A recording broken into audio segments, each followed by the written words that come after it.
दोस्तों, आज की कहानी है बेटा ससुराल में इतनी देर सोने को नहीं मिलेगा। दोस्तों, कहानी शुरू करने से पहले अगर आपने चैनल को सब्सक्राइब नहीं किया हो तो कर लीजिए ताकि आपके पास पहुंच सके हर नया वीडियो।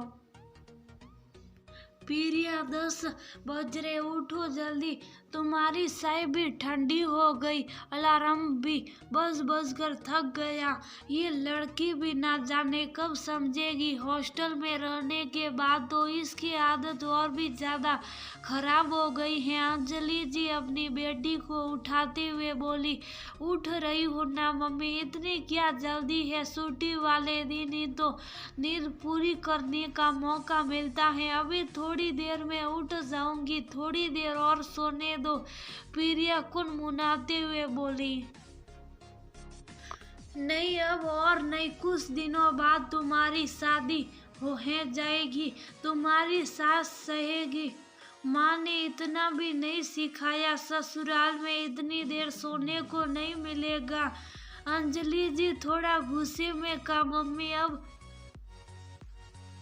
गए वे दिन जब लड़कियां मायके में आकर ही नींद पूरी करती थी। अब तो सब ससुराल में भी नींद पूरी करती हैं, देख लेना, वहां पर भी कोई मुझे कुछ नहीं कहेगा। प्रिया ने उठते हुए कहा और अपनी माँ के गले में झूमने लगी। थोड़े दिन बाद प्रिया की शादी हो गई।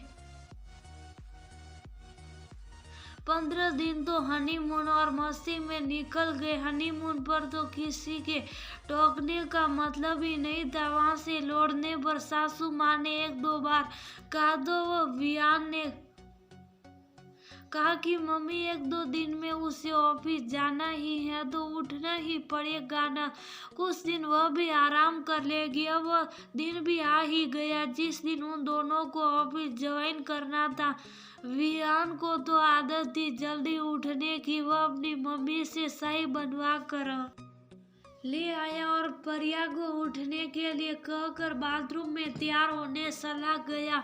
वापस आया तो देखा परिया अभी भी सो रही है। उसने परिया को उठाया कि ऑफिस को देर हो जाएगी। इस बार परिया झटके से उठी। अरे बाप रे, मैं सोती रह गई, तुमने मुझे उठाया क्यों नहीं? बॉस तो मुझ पर बहुत चिल्लाएगा। हे भगवान, अब मैं क्या करूं? कूल डाउन प्रिया, तुम जल्दी तैयार हो जाओ, आज मैं तुम्हें ड्रॉप कर दूंगा, लेकिन कल से तुम्हें खुद ही निकलना होगा। परिया जल्दी से बाथरूम में भागी, फटाफट तैयार होकर बाहर आई। अब तो नाश्ते का समय निकल चुका था। सासू माँ बोली, इसलिए इतने दिन से कह रही थी अपनी आदत खराब मत करो, लेकिन सास की सुनता कौन है? उस समय परिया चुपचाप चली गई।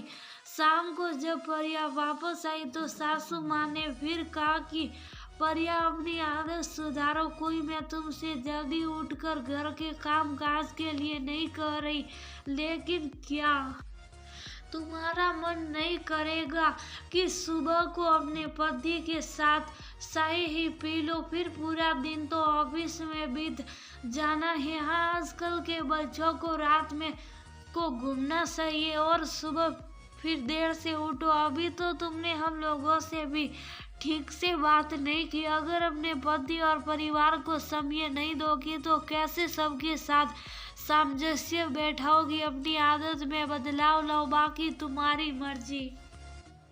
मम्मी जी, आज मुझे अपनी गलती महसूस हुई। मम्मी भी हमेशा मुझे जल्दी उठने के लिए कहती थी, लेकिन मुझे कभी समझ नहीं आया। आज मैं आपसे वादा करती हूँ कि अब से मैं अपनी देर तक सोने की इस आदत को जरूर बदलूंगी। साथ ही सबके साथ मिलने जुलने की कोशिश करूंगी। नया साल आने वाला है, सब लोग नए साल पर रिजोल्यूशन बनाते। मैं अभी से नए साल का रिजोल्यूशन बना रही हूँ। नए साल में इसी नई आशा और उम्मीद के साथ एक नई शुरुआत करूंगी कि मैं आपको शिकायत का कोई मौका ना दूं और अपनी इस खराब आदत को बदल दूं। कहकर परिया ने सास का हाथ पकड़ लिया। सासू माँ ने उसके सिर पर हाथ फेरा और कहा, मुझे तुमसे यही उम्मीद थी। जीवन में जहाँ तुम लड़खड़ाओगी मैं तुम्हें संभालती रहूंगी, लेकिन संभलना तो तुम्हें ही पड़ेगा। दोनों ने आंखों में एक दूसरे को इशारा किया। एक नई उम्मीद और आशा के साथ एक नए रिश्ते की शुरुआत हो रही थी।